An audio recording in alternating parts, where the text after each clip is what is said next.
It's day 6. My name is Andrew Goodwin with AGD, and I thank you so much for sticking with our fire resistance seminar here. Today, we are focusing on existing homes. You don't need to build a new home to meet fire resistant regulations. There are between 2 and 5 million homes already existing in these Wildfire Urban Interface zones, and we want you to prioritize the following to help retrofit those homes without breaking the bank. And technically, you might actually be able to get insurance through California in a better rate by doing so. So prioritize the following upgrades so that we can have a more fire resistant home. Let's start with the roof replacement. Many of you might find that within the age of your home, you are due for a roof replacement. Sometimes roofs come out between 20 and 30 years, period, you need to replace them. So if you're going to replace your roof, please replace it with a Class A rated roof and the appropriate roof underlayments.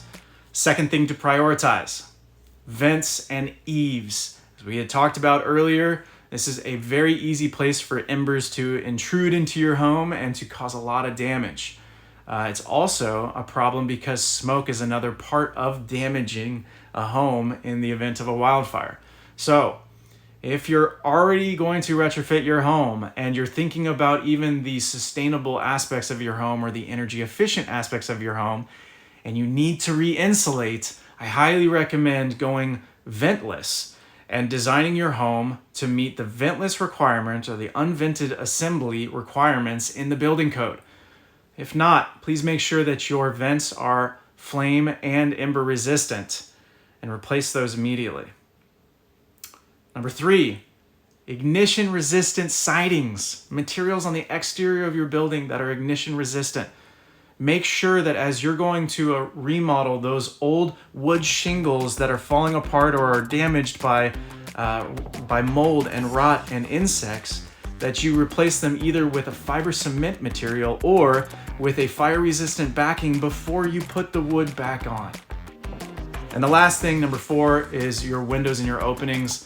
Please make sure that as you're retrofitting your windows to be maybe more energy efficient, that they are tempered glass and or they meet your state fire marshal requirements for WUI zones. Even these minor changes like removing combustible mulch from around your house or replacing the wood fence that butts up against your house with a metal fence can save your home in the event of a wildfire. We saw it on countless images throughout the Palisades of contemporary homes with fire-resistant materials still standing. So, use today's worksheet to rate your home's vulnerability and look at the resources that are out there for cost planning tools. Get started today. Tomorrow is our final day. Thank you for being with us. And we're scaling up to the community level and talking about resilience as a whole. So stay tuned.